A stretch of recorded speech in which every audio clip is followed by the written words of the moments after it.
ଖ୍ରୀଷ୍ଟପୂର୍ବ 10,000 ବର୍ଷ ପର୍ଯ୍ୟନ୍ତ ଲୋକମାନେ ଯାଯାବର ଭାବେ ଜୀବନଯାପନ କରୁଥିଲେ। କ'ଣ କଲେ ନା ଖ୍ରୀଷ୍ଟପୂର୍ବ 10,000 ବର୍ଷ ପୂର୍ବେ, ସେମାନେ ଯୀଶୁଖ୍ରୀଷ୍ଟଙ୍କ ଜନ୍ମର 10,000 ବର୍ଷ ପୂର୍ବରୁ ସେହି ପର୍ଯ୍ୟନ୍ତ ଲୋକମାନେ କ'ଣ କରୁଥିଲେ ନା ଯାଯାବର ଭାବେ ଜୀବନଯାପନ କରୁଥିଲେ। ଯାଯାବର ମାନେ କ'ଣ ନା ସେମାନେ ଗୋଟେ ଜାଗାରେ ସ୍ଥାୟୀ ଭାବରେ ରହିପାରୁନଥିଲେ, ଏଠୁ ସେଠିକି ବିସ୍ଥାପିତ ହେଉଥିଲେ। ତା'ମାନେ କ'ଣ ନା ମନେକର ଗୋଟେ ଜାଗାରେ ସେମାନେ ରହିଲେ, ସେଠି ବଣ ଜଙ୍ଗଲରୁ ଖାଦ୍ୟପେୟ ସଂଗ୍ରହ କରି ଖାଇଲେ ପିଇଲେ, ଏବଂ ସେଠି ଯେତେବେଳେ ଖାଦ୍ୟ ସରିଗଲା ତାପରେ ସେମାନେ ପୁଣି ନୂତନ ଜାଗାକୁ ଆଉ ଗୋଟେ ଜାଗାକୁ ଖାଦ୍ୟ ଅନ୍ୱେଷଣରେ ଚାଲିଲେ। ଏହିଭଳି ଭାବରେ ଜୀବନଯାପନ କରୁଥିଲେ। ସେମାନେ ବିଭିନ୍ନ ଗୋଷ୍ଠୀରେ ରହି ଖାଦ୍ୟ ଅନ୍ୱେଷଣ ପାଇଁ ଏଣେ ତେଣେ ଘୁରି ବୁଲୁଥିଲେ। ସେମାନେ କ'ଣ କରୁଥିଲେ, ବିଭିନ୍ନ ଗୋଷ୍ଠୀରେ ରହୁଥିଲେ। ଏକୁଟିଆ ରହିଲେ କ'ଣ ତାହେଲେ ଡର ଭୟ ଲାଗିବ, ତେଣୁ ସେମାନେ କ'ଣ କରୁଥିଲେ ନା ଗୋଷ୍ଠୀରେ ମାନେ ଦଳବଦ୍ଧ ହୋଇ ରହୁଥିଲେ ଏବଂ ଆଡ଼େ ସାଡ଼େ ଖାଦ୍ୟ ଅନ୍ୱେଷଣରେ ବୁଲୁଥିଲେ। ସେମାନେ କଞ୍ଚା ଫଳ ଓ ପନିପରିବା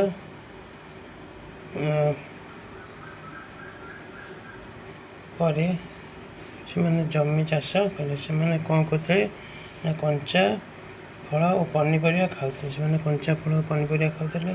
ଖାଦ୍ୟ ପାଇଁ ପ୍ରାଣୀ ଶିକାର କରୁଥିଲେ। ଖାଦ୍ୟ ପାଇଁ କ'ଣ କରୁଥିଲେ ନା ପ୍ରାଣୀମାନଙ୍କର ଶିକାର କରୁଥିଲେ, ଜୀବଜନ୍ତୁଙ୍କର ଶିକାର କରୁଥିଲେ। ଓ ପରେ ସେମାନେ କ'ଣ କଲେ ନା ଜମି ଚାଷ କଲେ। ତାପରେ ଧୀରେ ଧୀରେ ସେମାନେ ଚାଷ ଶିଖିଲେ ଏବଂ ଚାଷ କଲେ।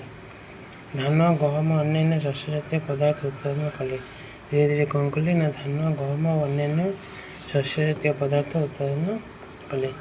ଏହିପରି କୃଷିର ଆରମ୍ଭ ହେଲା। ଏହିପରି ଭାବରେ କୃଷିର ଆରମ୍ଭ ହୋଇଥିଲା। କୌଣସି ପ୍ରକାର ଗୋଟିଏ ଉଦ୍ଭିଦ ଗୋଟିଏ ସ୍ଥାନରେ ଉତ୍ପାଦନ ଅଧିକ ମାତ୍ରାରେ ଚାଷ କରିବାକୁ ଫସଲ କୁହାଯାଏ। କ'ଣ କଲା ନା କୌଣସି ପ୍ରକାର ଗୋଟିଏ ଉଦ୍ଭିଦ ଗୋଟିଏ ସ୍ଥାନରେ ଗୋଟିଏ ପ୍ରକାର ଉଦ୍ଭିଦ ଲାଗେ। ମନେକର ଆମର ଏଠି କ'ଣ ହେଉଛି, ଧାନ ହେଉଛି, ତାହେଲେ ସେଇଟା ହେଉଛି କ'ଣ ନା ଆମର ଗୋଟେ ଫସଲ କୁହାଯାଏ। ମୁଗ, ବିରି, କୋଳଥ ଏସବୁ ଯେଉଁ ଜାଗାରେ ତା ଜଳବାୟୁ ଅନୁସାରେ ହୁଏ ତାକୁ ଫସଲ କୁହାଯାଏ ଓ ଅଧିକ ମାତ୍ରାରେ ଚାଷ କରିବାକୁ ଫସଲ କୁହାଯାଏ। ଉଦାହରଣ ସ୍ୱରୂପ ଗହମ ଫସଲ କହିଲେ ଗୋଟିଏ ଜମିରେ ସମ୍ପୂର୍ଣ୍ଣ ଭାବରେ ଗହମର ଉତ୍ପାଦନକୁ ବୁଝାଏ। କ'ଣ କହିଲେ ନା ଗହମ ଫସଲ କହିଲେ ଗୋଟିଏ ଜମିରେ ସମ୍ପୂର୍ଣ୍ଣ ଭାବରେ ଗହମର ଉତ୍ପାଦନକୁ ବୁଝାଏ। ଆମର ତ ଏଠି ଗହମ ହୁଏ ନା, ଆମର ଏଠି ଧାନ ହୁଏ। ତୁମେ ଜାଣ ଫସଲ ଗୁଡ଼ିକ ବିଭିନ୍ନ ପ୍ରକାର, ଯଥା ତୁମେ ଜାଣିଛ ଯେ ଫସଲ ଗୁଡ଼ିକ ବିଭିନ୍ନ ପ୍ରକାର, ଖାଦ୍ୟଶସ୍ୟ, ପନିପରିବା ଓ ଫଳ। ଖାଦ୍ୟଶସ୍ୟ ଗୋଟେ ଫସଲ, ପନିପରିବା ଗୋଟେ ଫସଲ, ଫଳ ମଧ୍ୟ ଗୋଟେ ଫସଲ। ଆମର ଏଠି କ'ଣ ହେଉଛି ନା ଖାଦ୍ୟଶସ୍ୟ ଆଂଶିକ ମାତ୍ରାରେ ହେଉଛି, ପନିପରିବା ହେଉଛି, କିନ୍ତୁ ଫଳ ହେଉନାହିଁ। ଫଳ କେଉଁଠି, ଜାମ୍ମୁ କାଶ୍ମୀରରେ ହେଉଛି। ଉତ୍ପାଦନ ଯେଉଁ ଋତୁରେ ହୋଇଥାଏ ସେହି ଅନୁସାରେ ଏଗୁଡ଼ିକୁ ବିଭିନ୍ନ ଶ୍ରେଣୀରେ ଭାଗ କରାଯାଇଛି। କ'ଣ କହିଲା, ଏ ଯେଉଁ ଖାଦ୍ୟଶସ୍ୟ, ପନିପରିବା ଏବଂ ଫଳ ଏଗୁଡ଼ିକ ଯେଉଁ ଋତୁରେ ହୋଇଥାଏ ସେହି ଅନୁସାରେ ଏଗୁଡ଼ିକୁ ବିଭିନ୍ନ ଶ୍ରେଣୀରେ ଭାଗ କରାଯାଇଛି। ଭାରତ ଏକ ବୃହତ୍ କୃଷିପ୍ରଧାନ ଦେଶ। ଭାରତ ହେଉଛି ଗୋଟିଏ ବୃହତ୍ କୃଷିପ୍ରଧାନ ଦେଶ। ଏହାର ଜଳବାୟୁର ଅବସ୍ଥା ଯଥା ତାପମାତ୍ରା, ଆର୍ଦ୍ରତା ଏବଂ ବୃଷ୍ଟିପାତ ଆଞ୍ଚଳିକ ଭିତ୍ତିରେ ଭିନ୍ନ ଭିନ୍ନ ହୋଇଥାଏ। ଏହାର ଜଳବାୟୁର ଅବସ୍ଥା ମାନେ ଏଠିକାର ଜଳବାୟୁ କ'ଣ ହୁଏ ନା ତାପମାତ୍ରା, ଆର୍ଦ୍ରତା ଏବଂ ବୃଷ୍ଟିପାତ ଆଞ୍ଚଳିକ ଭିତ୍ତିରେ ଭିନ୍ନ ଭିନ୍ନ। ତାପମାତ୍ରା ହେଲା କ'ଣ, ଉତ୍ତାପ। ଆର୍ଦ୍ରତା ହେଲା ଯେଉଁ ବାୟୁମଣ୍ଡଳରେ ଓଦା ଅଂଶଟା ରହିଥାଏ, ଜଳୀୟ ବାଷ୍ପ ରହିଥାଏ, ଏବଂ ବୃଷ୍ଟିପାତ ହେଉଛି ବର୍ଷା ହୋଇଥାଏ। ଏଇଟା କ'ଣ ଥାଏ ଆଞ୍ଚଳିକ ଭିତ୍ତିରେ। ଆଞ୍ଚଳିକ ଭିତ୍ତିରେ ମାନେ କ'ଣ, ମାନେ ବିଭିନ୍ନ ରାଜ୍ୟ ଅନୁସାରେ ବା ଲୋକାଲ୍ ଏରିଆ ନେଇକରି ଅଲଗା ଅଲଗା ହୋଇଥାଏ। ଏହି ଅନୁସାରେ ବିଭିନ୍ନ ପ୍ରକାର ଫସଲ ଉତ୍ପାଦନ ଦେଶର ଭିନ୍ନ ଭିନ୍ନ ଅଞ୍ଚଳରେ ହୋଇଥାଏ। ତ ଏହି ଅନୁସାରେ ଆର୍ଦ୍ରତା, ତାପମାତ୍ରା ଆଉ ବୃଷ୍ଟିପାତ ଅନୁସାରେ ବିଭିନ୍ନ ଏରିଆରେ ଅଲଗା ଅଲଗା ପ୍ରକାର ଫସଲ ହୋଇଥାଏ। ଏହି ବିବିଧତା ସତ୍ତ୍ୱେ ଦୁଇଟି ଉନ୍ନତ କିସମର କୃଷି ପ୍ରଣାଳୀ ଚିହ୍ନଟ କରାଯାଇଛି। ଏହି ଯେଉଁ ଜଳବାୟୁର ବିବିଧତା ସତ୍ତ୍ୱେ ମଧ୍ୟ ଦୁଇଟି ଉନ୍ନତ କିସମର କୃଷି ପ୍ରଣାଳୀ ଚିହ୍ନଟ କରାଯାଇଛି। ସେଗୁଡ଼ିକ ହେଉଛି କ'ଣ ନା ଗୋଟେ ହେଲା ଖରିଫ ଫସଲ। ଖରିଫ ଫସଲ କ'ଣ ନା ବର୍ଷା ଦିନେ ଚାଷ କରାଯାଉଥିବା ଫସଲକୁ ଖରିଫ ଫସଲ କୁହାଯାଏ। ବର୍ଷା ଦିନେ ଯେଉଁ ଫସଲଟା ଚାଷ କରାଯାଏ ତାକୁ ଖରିଫ ଫସଲ କୁହାଯାଏ। ଭାରତରେ ବର୍ଷା ଋତୁ ସାଧାରଣତଃ ଜୁନରୁ ସେପ୍ଟେମ୍ବର ପର୍ଯ୍ୟନ୍ତ ହୋଇଥାଏ। ଭାରତରେ ବର୍ଷା ଋତୁ କ'ଣ ହୋଇଥାଏ ନା ସାଧାରଣତଃ ଜୁନରୁ ସେପ୍ଟେମ୍ବର ପର୍ଯ୍ୟନ୍ତ ହୋଇଥାଏ। ଧାନ, ମକା, ସୋୟାବିନ୍, ଚିନାବାଦାମ, କପା ଏହି ଖରିଫ ଫସଲ ଅନ୍ତର୍ଭୁକ୍ତ। ଏହି ଯେଉଁ ଖରିଫ ଫସଲ କିଏ ଯାଉଛି ନା ଧାନ, ମକା, ସୋୟାବିନ୍, ଚିନାବାଦାମ, କପା ଏଗୁଡ଼ିକୁ ଖରିଫ ଫସଲ ଯାଉଛନ୍ତି। ତାପରେ ଆସିଲା କ'ଣ ନା ରବି ଫସଲ। ଶୀତଦିନେ ଉତ୍ପନ୍ନ ହେଉଥିବା ଫସଲକୁ ରବି ଫସଲ କୁହାଯାଏ। ଯେଉଁ ଫସଲଟା ଶୀତଦିନେ ଉତ୍ପନ୍ନ ହୋଇଥାଏ ତାକୁ ରବି ଫସଲ କୁହାଯାଏ। ଏହି ରବି ଫସଲ ସାଧାରଣତଃ ଅକ୍ଟୋବରରୁ ମାର୍ଚ୍ଚ ମାସ ପର୍ଯ୍ୟନ୍ତ ଚାଷ କରାଯାଏ। ଏହି ରବି ଫସଲଟା କ'ଣ ହୁଏ ନା ସାଧାରଣତଃ ଅକ୍ଟୋବରରୁ ମାର୍ଚ୍ଚ ମାସ ପର୍ଯ୍ୟନ୍ତ ଚାଷ କରାଯାଇଥାଏ। ଗହମ, ବୁଟ, ମଟର, ସୋରିଷ ଏବଂ ରାଶି ଏହି ଫସଲର ଅନ୍ତର୍ଭୁକ୍ତ। ଏହି ଫସଲ ଭିତରେ କିଏ ଯାଉଛି ନା ଗହମ ଯାଉଛି, ବୁଟ ଯାଉଛି ଆଉ ମଟର, ସୋରିଷ ଏବଂ ରାଶି ଗୁଡ଼ିକ ଯାଉଛନ୍ତି। ଏତଦ୍ ବ୍ୟତୀତ ବିଭିନ୍ନ ସ୍ଥାନରେ ଡାଲି ଜାତୀୟ ଫସଲ ଏବଂ ପନିପରିବା ମଧ୍ୟ ଗ୍ରୀଷ୍ମ ଋତୁରେ ଉତ୍ପାଦନ କରାଯାଏ। ଏହା ବ୍ୟତୀତ ବିଭିନ୍ନ ସ୍ଥାନରେ ଡାଲି ଜାତୀୟ ଫସଲ ଓ ପନିପରିବା ମଧ୍ୟ ଗ୍ରୀଷ୍ମ ଋତୁରେ ଉତ୍ପାଦନ କରାଯାଇଥାଏ। ତାପରେ ଆସିଲା କ'ଣ ନା ଫସଲ ଉତ୍ପାଦନରେ ବିଭିନ୍ନ ମୌଳିକ ପ୍ରଣାଳୀ। ସାଧାରଣତଃ ଶୀତ ଦିନେ କାହିଁକି ଧାନ ଉତ୍ପାଦନ ହୁଏ ନାହିଁ?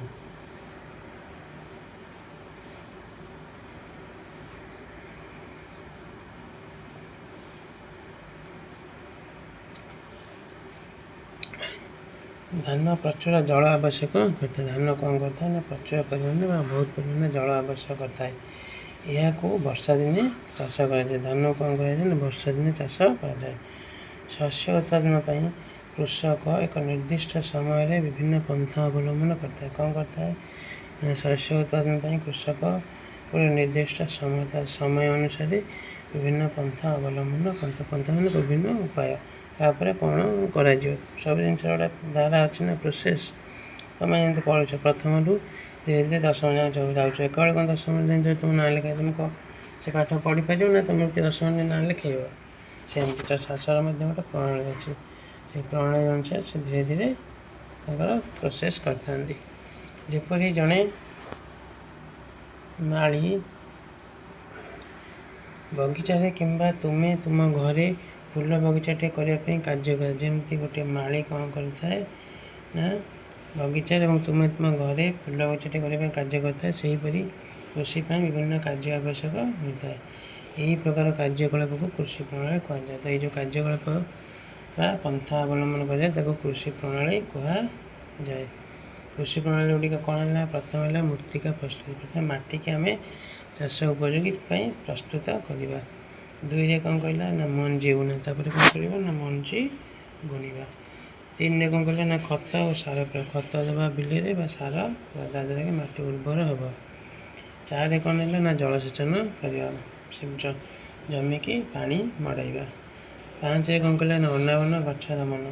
ଅନାବନା ଗଛ ମାନେ ଘାସ ଜାତୀୟ ଗଛ ଯେଉଁଗୁଡ଼ା ହେଇଥିବ ତାକୁ ଦମନ କରିବା ମାନେ ଉପାଡ଼ି ଦେବା, ମାରିଦେବା। ଛଅରେ କ'ଣ କହିଲା ନା ଅମଳ। ଛଅରେ ଅମଳ କରିବା। ସାତରେ ହେଲା ସଂରକ୍ଷଣ, ତାକୁ ସଂରକ୍ଷିତ କରି ରଖିବା। ତାହେଲେ ବର୍ତ୍ତମାନ କ'ଣ ପଢ଼ିବା ନା ମୃତ୍ତିକା ପ୍ରସ୍ତୁତି। ଶସ୍ୟ ଉତ୍ପାଦନ ପୂର୍ବରୁ ମୃତ୍ତିକା ପ୍ରସ୍ତୁତି ହେଉଛି ପ୍ରାଥମିକ ସୋପାନ। ଶସ୍ୟ ଉତ୍ପାଦନ ପୂର୍ବରୁ ମୃତ୍ତିକା ପ୍ରସ୍ତୁତି ବା ମାଟିକୁ ପ୍ରସ୍ତୁତି କରିବା ହେଉଛି ପ୍ରାଥମିକ ପ୍ରଥମ ସୋପାନ। କୃଷିର ଏକ ମୁଖ୍ୟ ଉଦ୍ଦେଶ୍ୟ ହେଉଛି ମାଟିକୁ ତଳ ଉପର କରି ଏହାକୁ ଫସଫସିଆ ଏବଂ ହାଲକା କରିବା। ତ କୃଷିର ମୁଖ୍ୟ ଉଦ୍ଦେଶ୍ୟ କ'ଣ ହେଲା ନା ମାଟିକୁ ତଳ ଉପର କରି ତାକୁ ଫସଫସିଆ ଏବଂ ହାଲକା କରିବା। ଫଳରେ ଚେର ମୃତ୍ତିକା ଭିତରେ ଗଭୀରକୁ ପ୍ରବେଶ କରିପାରେ, ଯାହାଦ୍ୱାରା କି ମାଟିରେ ଫସଫସିଆ ହେଲେ ଗଛର ଚେରଟା କ'ଣ କରିବ ନା ମାଟିର ଗଭୀରକୁ ପ୍ରବେଶ କରିପାରିବ। ହାଲୁକା ମୃତ୍ତିକା ଭିତରେ ଚେର ସହଜରେ ଶ୍ୱାସକ୍ରିୟା କରିପାରେ। ହାଲୁକା ମୃତ୍ତିକା ମାଟି ଭିତରେ ଚେର ସହଜରେ ଶ୍ୱାସକ୍ରିୟା କରିପାରେ। ହାଲୁକା ମୃତ୍ତିକା ଏଥିରେ କିପରି ଚେରକୁ ସାହାଯ୍ୟ କରେ ଜାଣିବା। କ'ଣ କହିଲା ନା ହାଲୁକା ମୃତ୍ତିକା ଜିଆ ଓ ଅଣୁଜୀବ ବୃଦ୍ଧିରେ ସହାୟକ। ହାଲୁକା ମୃତ୍ତିକାଟା ଜିଆ ଏବଂ ବିଭିନ୍ନ ପ୍ରକାର ଅଣୁଜୀବଙ୍କୁ ବଢ଼ିବାରେ ସାହାଯ୍ୟ କରିଥାଏ। ଏହି ଜୀବଗୁଡ଼ିକ କୃଷକର ବନ୍ଧୁ ଅଟନ୍ତି। ଏଗୁଡ଼ିକ କ'ଣ ନା କୃଷକର ବନ୍ଧୁ ଅଟନ୍ତି। କେମିତି ନା ଏଗୁଡ଼ିକ ମାଟିକୁ ତଳ ଉପର କରିକିନି ଉର୍ବର କରିଥାନ୍ତି। ଆହୁରି ମଧ୍ୟ ମାଟିକୁ ତଳ ଉପର କରି ହାଲକା କରିବା ସହିତ ଖତିର ବା ହ୍ୟୁମସ୍ ବୃଦ୍ଧି କରିଥାନ୍ତି। ତ ଏଇ ଯେଉଁ ଜିଆ ଓ ଅଣୁଜୀବ କ'ଣ କରନ୍ତି ନା ମାଟିକୁ ତଳ ଉପର କରିବା ସହିତ ହ୍ୟୁମସ୍ ବୃଦ୍ଧି କରିଥାନ୍ତି କେଉଁଟା ମାଟି ଭିତରେ। କିନ୍ତୁ କାହିଁକି ମୃତ୍ତିକା ତଳ ଉପର ହେବା ଏବଂ ହାଲୁକା ହେବା ଦରକାର କରେ? କିନ୍ତୁ କ'ଣ ପାଇଁ ମାଟିଟା ତଳ ଉପର ହେବା ଏବଂ ହାଲୁକା ହେବା ଦରକାର ପଡ଼ିଥାଏ? ତୁମେ ଜାଣିଛ ମୃତ୍ତିକାରେ ଜଳ, ବାୟୁ ଏବଂ କେତେକ ଜୀବନ୍ତ ଜୀବ ରହିଛନ୍ତି। ଆମେ ଜାଣିଛେ ମାଟିରେ ଜଳ, ବାୟୁ ଏବଂ କେତେକ ଜୀବନ୍ତ ଜୀବ ମାନେ ଯେଉଁମାନଙ୍କ ଜୀବନ ଅଛି ମାନେ ରହିଥାନ୍ତି। ତା ଛଡ଼ା ମୃତ ଉଦ୍ଭିଦ ଏବଂ ପ୍ରାଣୀ ଶରୀର ମୃତ୍ତିକାରେ ଥିବା ଜୀବମାନଙ୍କ ଦ୍ୱାରା ବିଘଟିତ ହୋଇଥାଏ। କ'ଣ କହିଲା ନା ମୃତ ଉଦ୍ଭିଦ ଯେଉଁ ମଲା ଗଛ ଏବଂ ପ୍ରାଣୀ ମଧ୍ୟ ତାଙ୍କ ଶରୀର ମାଟିରେ ଥିବା ଜୀବମାନଙ୍କ ଦ୍ୱାରା ବିଘଟିତ ହୋଇଥାଏ। ମନେକର ଗୋଟେ ଗାଈ ମରିଗଲା, ତାକୁ ଆମେ ମଶାଣିରେ ପକାଇ ଦେଉଛେ, ସେ କ'ଣ ହେଉଛି ନା ଧୀରେ ଧୀରେ ଆସ୍ତେ ଆସ୍ତେ ଛାଗଣା କୁକୁର ଖାଇଲେ, ତାପରେ ଧୀରେ ଧୀରେ ଲାଷ୍ଟକୁ ଦେଖିବ ସେଟା କ'ଣ ନା ପଚି ସଢ଼ି ନଷ୍ଟ ହୋଇଯାଏ। ସେ ପଚି ସଢ଼ିକି ନଷ୍ଟ ହୋଇଯାଏ ବା ମାଟିରେ ମିଶିଯାଏ। ତାକୁ କିଏ କରିଥାନ୍ତି ନା ଅଣୁଜୀବମାନେ କରିଥାନ୍ତି। ମୃତ ଜୀବମାନଙ୍କ ଶରୀରରେ ଥିବା ବିଭିନ୍ନ ପୋଷକ ପଦାର୍ଥ ମୃତ୍ତିକାକୁ ଫେରିଯାଏ। ମୃତ ଜୀବମାନଙ୍କରେ ଯେଉଁ ପୋଷକ ପଦାର୍ଥ ଥାଏ ତାହା କ'ଣ ନା ଧୀରେ ଧୀରେ ମାଟିକୁ ଫେରିଯାଏ। ଯଦି ମାଟିରେ ମିଶିଯାଏ ଶରୀରର ଜୀବାଶ୍ମ ଲାଷ୍ଟକୁ ଯଦି ବଳିଲା ସେଇଟା, ତ ସେ ତା ପୋଷକ ପଦାର୍ଥ ମଧ୍ୟ ମାଟିକୁ ଫେରି ଯାଇଥାଏ। ଏହାକୁ ଉଦ୍ଭିଦମାନେ ପୁନର୍ବାର ଗ୍ରହଣ କରନ୍ତି। ତାକୁ ଉଦ୍ଭିଦମାନେ ପୁନର୍ବାର ଗ୍ରହଣ ବା ପୁଣିଥରେ ଗ୍ରହଣ କରିଥାନ୍ତି। ଉଦ୍ଭିଦ ବୃଦ୍ଧିରେ କମ୍ ଗଭୀରତାର ମୃତ୍ତିକା ସାହାଯ୍ୟ କରେ। ଉଦ୍ଭିଦ ବଢ଼ିବାରେ କମ୍ ଗଭୀରତାର ମାଟିଟା ସାହାଯ୍ୟ କରିଥାଏ। ମୃତ୍ତିକା ତଳ ଉପର ହାଲୁକା ହେବା ଦ୍ୱାରା ପୋଷକ ପରିପୂର୍ଣ୍ଣ ମୃତ୍ତିକା ଉପରକୁ ଆସେ। ମାଟିକା ତଳ ଉପର ଆଉ ହାଲୁକା ହେବା ଦ୍ୱାରା କ'ଣ ହୁଏ ନା ତଳ ମାଟି ଉପରକୁ ଆସିଲା, ଉପର ମାଟି ତଳକୁ ଗଲା। ତା ଦ୍ୱାରା କ'ଣ କରିଥାଏ ନା ପୋଷକ ପଦାର୍ଥ ଉପରକୁ ଆସିଥାଏ। ଉଦ୍ଭିଦ ଏହାକୁ ସହଜରେ ଗ୍ରହଣ କରିପାରେ। ଉଦ୍ଭିଦ କ'ଣ କରେ ନା ସେ ପୋଷକ ପଦାର୍ଥକୁ ସହଜରେ ଗ୍ରହଣ କରିଥାଏ। ଏଣୁ ଏହା କୃଷି ପାଇଁ ଗୁରୁତ୍ୱପୂର୍ଣ୍ଣ। ସେଥିପାଇଁ ଏଇଟା କୃଷି ପାଇଁ ଗୁରୁତ୍ୱପୂର୍ଣ୍ଣ ଅଟେ। ମୃତ୍ତିକାକୁ ତଳ ଉପର କରିବା ଏବଂ ହାଲୁକା କରିବା ପଦ୍ଧତିକୁ ଚାଷ କରିବା ବା ହଳ କରିବା କୁହାଯାଏ। ଏଇ ଯେଉଁ ମୃତ୍ତିକାକୁ ତଳ ଉପର କରିବା ବା ହାଲୁକା କରିବା ପଦ୍ଧତିକୁ କ'ଣ କୁହାଯାଏ? ଚାଷ କରିବା ବା ହଳ କରିବା କୁହାଯାଏ। ଏହି କାର୍ଯ୍ୟ ଲଙ୍ଗଳ ଦ୍ୱାରା କରାଯାଏ। ଏଇ ଯେଉଁ ଚାଷ କାର୍ଯ୍ୟ କେଉଁଥିରେ ହୋଇଥାଏ ନା ଲଙ୍ଗଳ ଦ୍ୱାରା କରାଯାଇଥାଏ। ଲଙ୍ଗଳ କାଠ କିମ୍ବା ଲୁହାରେ ତିଆରି। ଲଙ୍ଗଳଟା କେଉଁଥିରେ ତିଆରି ହୋଇଥାଏ ନା କାଠ କିମ୍ବା ଲୁହାରେ ତିଆରି ହୋଇଥାଏ। ମାଟି ଓଦାଳିଆ ଥିବା ବେଳେ ହଳ କରିବା ଦରକାର। ମାଟି ଯେତେବେଳେ ଓଦାଳିଆ ଥିବ ସେଇ ଟାଇମ୍ରେ ହଳ କରିବା ଦରକାର। ହଳ ସମୟରେ ବାହାରି ପଡ଼ିଥିବା ବଡ଼ ମାଟି ଖଣ୍ଡକୁ ମାଟି ଟେଳା କୁହାଯାଏ। ହଳ ସମୟରେ ଯେଉଁ ବଡ଼ ବଡ଼ ମାଟି ଟେଳା ବା ବଡ଼ ବଡ଼ ମାଟି ଖଣ୍ଡ ବାହାରିଥାଏ ତାକୁ ମାଟି ଟେଳା କୁହାଯାଏ। ଏହି ମାଟି ଟେଳାକୁ କାଠ କିମ୍ବା ବାଉଁଶରେ ତିଆରି ମଇ ଦ୍ୱାରା ଗୁଣ୍ଡ କରାଯାଏ। ସେ ଯେଉଁ ମାଟି ଟେଳାକୁ କ'ଣ ହେଇଥାଏ ନା କାଠ କିମ୍ବା ମଇ ଦ୍ୱାରା ଗୁଣ୍ଡ କରାଯାଏ।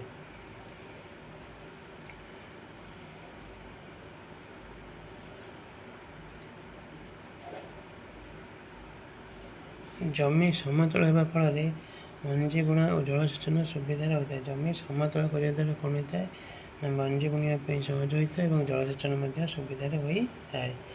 ବେଳେବେଳେ ହଳ କରିବା ପୂର୍ବରୁ ମୃତ୍ତିକାରେ ସାର ପ୍ରୟୋଗ କରାଯାଏ। ବେଳେବେଳେ କ'ଣ ହୋଇଥାଏ ନା ହଳ କରିବା ପୂର୍ବରୁ ମୃତ୍ତିକାରେ ସାର ପ୍ରୟୋଗ କରାଯାଇଥାଏ। ଏହି ସାର ମୃତ୍ତିକାରେ ଭଲ ଭାବରେ ମିଶିଯାଏ। ଏହି ସାରଟା କ'ଣ ହୋଇଥାଏ ନା ମାଟିରେ ଭଲ ଭାବରେ ମିଶି ଯାଇଥାଏ। ମଞ୍ଜି ବୁଣିବା ପୂର୍ବରୁ ମାଟିର ବତର ଠିକ୍ ଥିବା ଆବଶ୍ୟକ।